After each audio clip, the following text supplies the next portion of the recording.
નમસ્કાર મિત્રો, તમારું સ્વાગત છે મારી હવામાન માહિતી આપતી યુટ્યુબ ચેનલ પર. હું છું તમારો મિત્ર રાકેશ મોઢવાડિયા. સૌથી પહેલાં આ ચેનલ ઉપર અત્યારે જે કોઈ પણ નવા હોય અને હજી સુધી ચેનલને સબસ્ક્રાઈબ ન કીધી હોય તો એક લાલ કલરનું સબસ્ક્રાઈબનું બટન હશે, તે જરૂરથી દબાવી દેજો અને આગળ તમારા ફ્રેન્ડ સર્કલમાં વિડીયો ગ્રુપમાં શેર પણ કરી દેજો અને વિડીયો સારો લાગે તો એક લાઇકનું બટન પણ પ્રેસ કરી દેજો. હવે આપણે વરસાદના રાઉન્ડની વાત કરીએ તો અત્યારે લગભગ આપણે મોટાભાગે ગુજરાતમાં વાતાવરણ છે તે સૂકું છે. જો કે અમુક વિસ્તારમાં કાલથી આપણે છૂટાછવાયા વિસ્તારમાં વરસાદનું રાઉન્ડ છે તે ટૂંકમાં વરસાદની ગતિવિધિ છે તે જોવા મળે છે, પણ મુખ્યત્વે વાતાવરણ છે તે સૂકું હોય ને એકદમ આપણી તડકાનો જ માહોલ છે. તો અત્યારે આપણે લગભગ પાક છે તે ફૂંકાવા લઈ ગયા. તો ખેડૂત મિત્રોને એક જ પ્રશ્ન, ઘણા બધા ખેડૂત મિત્રોને એક જ પ્રશ્ન છે કે પાણી કાઢવું કે એક તરફ આપણે વરસાદની આગાહીઓ પણ છે તો વરસાદની રાહ જોવી કે પાણી કાઢવું. તો આવી સ્થિતિમાં આપણે વાત કરી લઈએ તો વરસાદના રાઉન્ડની શક્યતા આપણે 80% તો માનીએ જ છીએ કે ભાઈ વરસાદનો રાઉન્ડ આવશે જ, પણ છતાં પણ આપણે 15 થી 20% જે છે તે કુદરત ઉપર રાખવું પડે છે. એટલે આપણે આપણી પાકની સ્થિતિ જોવાની કે શું સ્થિતિ છે, આપણે બહુ ફૂંકાતો નથી અથવા તો કદાચ હરફેર થાય તો આપણે પાણીમાં પોગી જઈએ. તો આવી રીતે આપણે આપણો નિર્ણય લેવો. જો કે વરસાદનો રાઉન્ડ તો આવવાનું જ છે, પણ ઘણી વખત એન્ડ મોકા ઉપર આપણે સિસ્ટમ દગા દઈ જતી હોય, આવા પર આપણે ઘણા ઘા આપણે આગળ લાગી ગયા છે. એટલે આપણે પાક જોવાના આ સ્થિતિ ઉપર આપણે નિર્ણય લેવો જોઈએ કે વરસાદની શક્યતા પૂરેપૂરી છે, જેને વરસાદનો રાઉન્ડ છે તે આવશે જ, છતાં પણ આપણે 10 થી 15%ની જે સ્થિતિ છે તે આપણે કુદરત ઉપર મૂકવી પડે.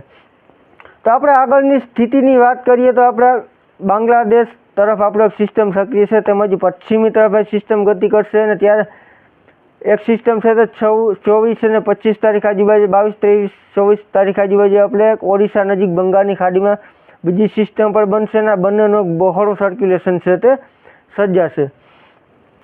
તેમજ ગુજરાતમાં આપણે જોવા જઈએ તો સિસ્ટમ છે તે ઉત્તર ગુજરાત લઘુ કચ્છ ઉપરથી આપણે એ ભાગો ઉપરથી આપણે પસાર થાય તેવી શક્યતાઓ અત્યારે આપણે મોડલ દરમિયાન લાગી રહી છે. તો આ સિસ્ટમનો ટ્રેક અને આ સિસ્ટમનું જે લોકેશન છે એ જોતાં આપણી એક સારી એવી આશા છે કે બીજી બધી આગળની જે સિસ્ટમ ગયું એના કરતાં આ સિસ્ટમ છે તે સારો લાભ આપે અને મોટા વિસ્તારમાં આ લાભ આપે એવી અત્યારે જો કે આપણે આશા રાખીએ. હાવ પરફેક્ટ ન કહી શકીએ, કેમ કે જે આ સિસ્ટમ આવે અને જે મુજબ બતાવે તે મુજબ આપણે વરસાદ હેઠો પડે કે નથી પડતો તે હવે સમય અત્યારે આપણે જોશું. પણ અત્યારની આપણી શક્યતાઓ એવી લાગી રહી છે કે આ સિસ્ટમ છે તે લગભગ મોટા વિસ્તારો આવરી લેશે અને લગભગ કોઈ બાકી નહીં. જે વિસ્તારો બાકી છે અને અથવા તો વરસાદની ખાધ છે તેમાં આ સિસ્ટમ સારો એવો લાભ આપશે તેવી અત્યારે આપણે હટકર મોડલ ઉપરથી મારીએ. પણ કરતાં તો છેલ્લે આપણે કુદરત જ રહેશે. આપણે આ મોડલો દરમિયાન જે અંદાજ હોય છે તે આપણે વિડીયો માફક આપણે રજૂ કરીએ.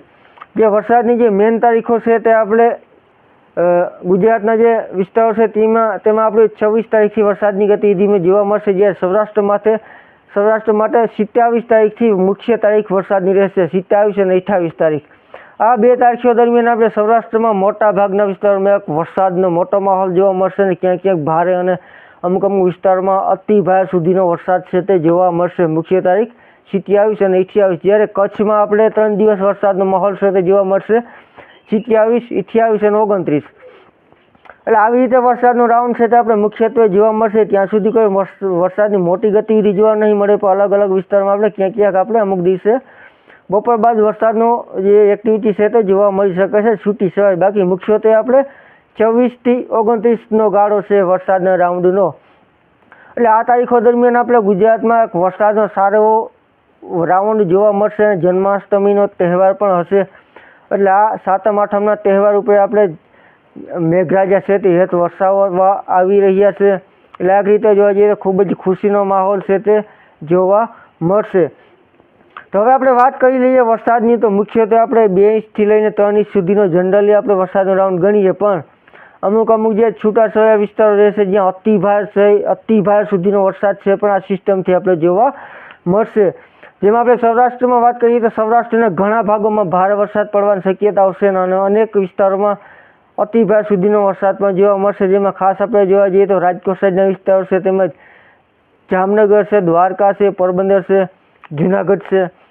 સૌરાષ્ટ્રના બીજા વિસ્તારોમાં પણ ભારે વરસાદ પડશે જ, પણ અમુક અમુક વિસ્તારમાં આપણે અતિ ભારેની શક્યતાઓ પણ માની રહ્યા છે. અને કચ્છમાં પણ અતિ ભારે સુધીનો વરસાદ અમુક અમુક વિસ્તારમાં પડશે અને સારો વરસાદ પડવાની શક્યતાઓ આ સિસ્ટમથી આપણે રહેશે. હળવો મધ્યમ ભારે અને અમુક અમુક વિસ્તારમાં અતિ ભારે સુધીનો એટલે સારો વરસાદ છે તે પડવાની શક્યતાઓ રહેશે. જોકે ગુજરાતના બધા ભાગોમાં આપણે શક્યતાઓ જે રહેશે જ, પણ અમુક અમુક વિસ્તારમાં આવી રીતે આપણે અતિ ભારે સુધીના સેન્ટર જોવા મળશે, જેમાં આપણે 6 ઇંચ કે 8 ઇંચ સુધીનો વરસાદ જોવા મળે, અથવા કદાચ એકલ દોકલ વિસ્તારમાં એથી પણ વધારે વરસાદ થાય તો આપણે નવાઈ નહીં. પણ એટલે જનરલી આપણે અમુક વિસ્તારોમાં આપણે 5-6 ઇંચ કે 8 ઇંચ સુધીનો આંકડો છે તે જોવા મળશે.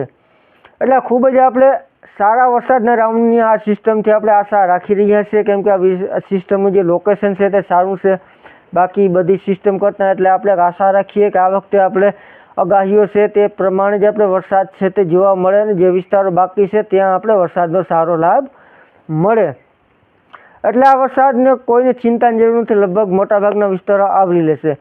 એટલે આ હતી આજની માહિતી. વિડીયોને જરૂરથી શેર કરી દેજો અને એક લાઇકનું બટન પર દબાવી દેજો. તો ફરી મળીશું નવી અપડેટમાં, ત્યાં સુધી રજા આપશો. આભાર.